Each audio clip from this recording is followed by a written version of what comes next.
యేసుక్రీస్తు నామములో మీ అందరికీ వందనములు చెల్లిస్తున్నాను. ఈ దినపు జీవాహారము దేవుడు మనకు అనుగ్రహించిన లేఖన భాగము యోబు రాసిన గ్రంథము 35వ అధ్యాయము 11వ వచనము. భూజంతువుల కంటే మనకు ఎక్కువ బుద్ధి నేర్పుచు, ఆకాశ పక్షుల కంటే మనకు ఎక్కువ జ్ఞానము కలగజేయుచు, నన్ను సృజించిన దేవుడు ఎక్కడనున్నాడని అనుకొను వారెవరునూ లేరు. యోబు భక్తుడు ఊజు దేశములో యథార్థవంతుడు, న్యాయవంతుడు, దేవునికి ఇష్టమైన వ్యక్తిగా నడుచుకునే ఒక వ్యక్తిగా మనము చూస్తున్నాం. ఈ యోబుకు ముందు అన్నీ బాగానే ఉన్నాయి, కానీ రాను రాను తన కుటుంబం అంతా చిన్న భిన్నమైపోయింది. అది ఎవరు చేశారు? అది దేవుడే అలౌ చేశాడు. కాబట్టి ఆ యొక్క యోబు ఏ విధంగా అయితే తను ఆలోచన చేసుకుంటున్నాడో, అవును మరి దేవుని యొద్ద నుండి అన్ని ఆశీర్వచనములే మనము ఆశీర్వాదాలే పొందుకోవాలి, కానీ కష్ట నష్టములు పొందుకోలేమా? దానికి అర్హులము కామా? అది ఇయ్యకూడదా దేవుడు అని ఎంతో యథార్థవంతుడుగా ఆ యొక్క గ్రంథము మొదటిలోనే ఆయన గూర్చి సాక్ష్యము చెప్పబడింది. మరి ఆ యథార్థతను తను బ్రతికినంత కాలము దేవుని ఎదుట ఆ యథార్థతను కాపాడుకున్న వ్యక్తిగా ఉంటున్నాడు.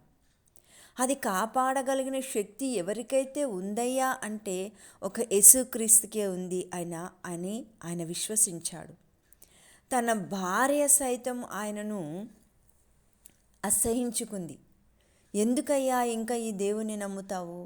ఈ దేవుడు నీకు ఏమి మంచి చేశాడని? బ్రతుకులో అన్నీ కష్టాలే, పిల్లలు పోయారు, ఆస్తి పోయింది, మరి నీకు అనారోగ్యము కలిగింది. ఇంకా ఎంతకాలము నీవు ఓపికగా ఉంటావు?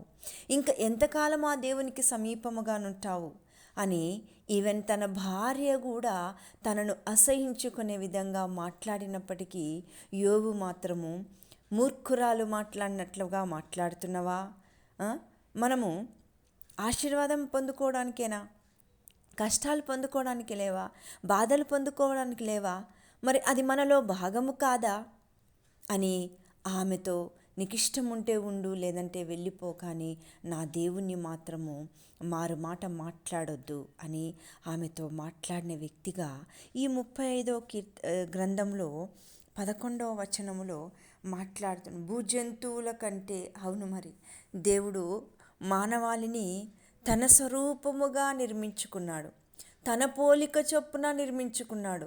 ఎందుకంటే ఆయన అంతగా మనల్ని ప్రేమిస్తున్నాడు కాబట్టి ఆ పోలిక నిన్ను నన్ను చెక్కుకున్నాడు.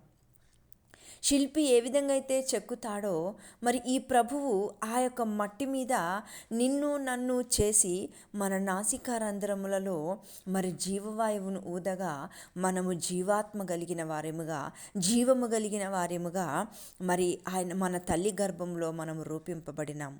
అటువంటి దేవుడు మరి కీర్తనలు పాడుకుంటూ ఆయన ఈ యొక్క లేఖన భాగంలో మాట్లాడుకుంటున్నాడు. అవును మరి భూజంతువులను చూసినట్లయితే వాటికి జ్ఞానము లేదు, తెలివి లేదు, అవి మరి మనుషులలాగా లేవు.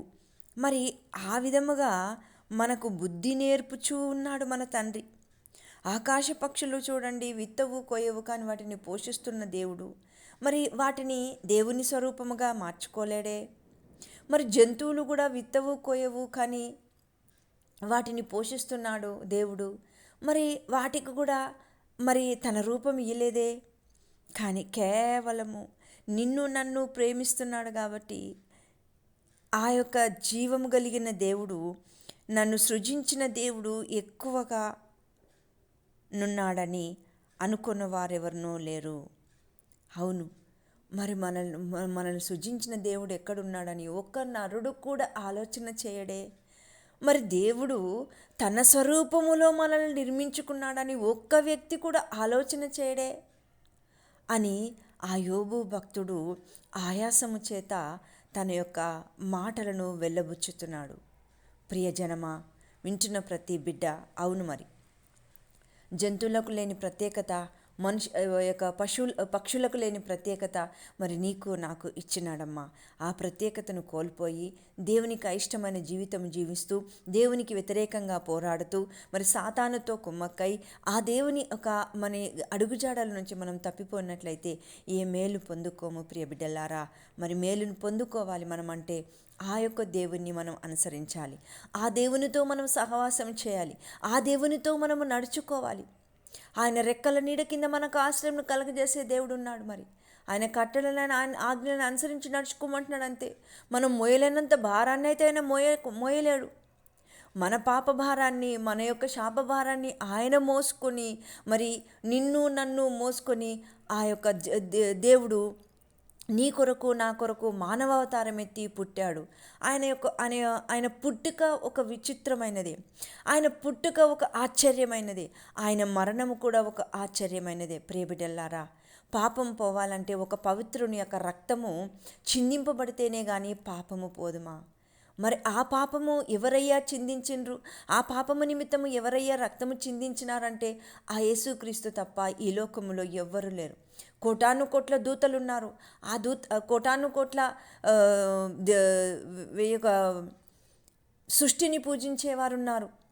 వారందరూ ఎవరు కూడా శిష్టరక్షణ, దుష్ట శిక్షణ, శిక్ష రక్షణ అన్నారు. కానీ వారెవరు కూడా పాపాన్ని క్షమించి మరి పాపిని సరిచేయాలన్న ఆలోచన ఎవరికీ లేదు.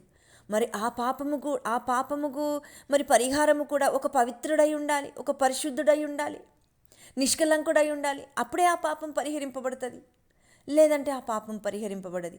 మరి ఆ విధముగా ఎవరైనా మరి మనల్ని సృష్టించిన దేవుడు ఎక్కడున్నాడని ఒక్క నరుడు కూడా వెతకలేక తన ఇష్టానుసారముగా అల్పకాల పాప భోగాలపై ఆచరిస్తూ వాళ్ళ జీవితాలను పణంగా పెట్టుకుంటున్నారు.